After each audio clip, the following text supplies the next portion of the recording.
అందరికీ నమస్కారం. కరప్షన్తో కమిషన్తో నిమగ్నమైపోయిన కాంగ్రెస్ ప్రభుత్వం వైఫల్యాల గురించి గొప్పగా పెద్దగా మాట్లాడేదేం లేదు. ఎలక్షన్స్ ముందు వాగ్దానాలు, సంక్షేమ పథకాల గురించి చెప్పడం, ఎలక్షన్స్ తర్వాత వైఖరి మారడం, ఇది కాంగ్రెస్ ప్రభుత్వంకే సాధినం.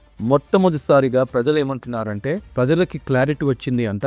కాంగ్రెస్ ప్రభుత్వంకి క్లారిటీ లేదని చెప్పేసి ప్రజలకు క్లారిటీ వచ్చింది. ప్రజల నాడి ఇప్పుడు ఏమంటుంది అంటే, తప్పు చేసాం మనము, కాంగ్రెస్ ప్రభుత్వంకి ఓటు వేసి ఈసారి మాత్రం అలాంటి తప్పు వేయొద్దు, భారతీయ జనతా పార్టీని గెలిపించాలని చెప్పి ప్రజల నాని. బీఆర్ఎస్ వాళ్ళ పతనం వాళ్ళే రాసుకున్నారు, కాంగ్రెస్ కూడా వాళ్ళ పతనం వాళ్ళే రాసుకున్నారు. భారతీయ జనతా పార్టీ వ్యవస్థ నిర్మాణం చేసే పార్టీ, ఒక మనిషి చుట్టూ తిరిగే పార్టీ కాదు. కాంగ్రెస్ మాత్రం వాళ్ళ వ్యవస్థ అంటేనే ఒక మనిషి చుట్టూ తిరిగే పార్టీ. అదే భారతీయ జనతా పార్టీ వ్యవస్థ నిర్మాణంలో ఉంటుంది. వ్యవస్థ చుట్టూ మనుషులు ఉంటారు కానీ ఆ మనిషి చుట్టూ వ్యవస్థ ఉండదు. ఇలాంటి వ్యవస్థ మన తెలంగాణకి అవసరము, అభివృద్ధికి ఇలాంటి వ్యవస్థ అవసరము, యువతకి ఇలాంటి వ్యవస్థ అవసరము, మన మహిళ సంక్షేమ కోసంకి ఇలాంటి వ్యవస్థ అవసరము, పేదవాళ్ళకి ఇలాంటి వ్యవస్థ అవసరము, పరిశ్రమలు నడిపించే వాళ్ళకి ఇలాంటి వ్యవస్థ అవసరము, వ్యాపారవేత్తలకు ఇలాంటి వ్యవస్థ అవసరం, ప్రతి ఒక్కళ్ళకి ఇలాంటి వ్యవస్థ అవసరం. కాబట్టి 21 రాష్ట్రాల్లో బీజేపీ, ఎన్డీఏ ప్రభుత్వాలు వ్యవస్థ మీద నడుస్తున్నాయి కానీ మనిషి మీద నడవట్లేదు.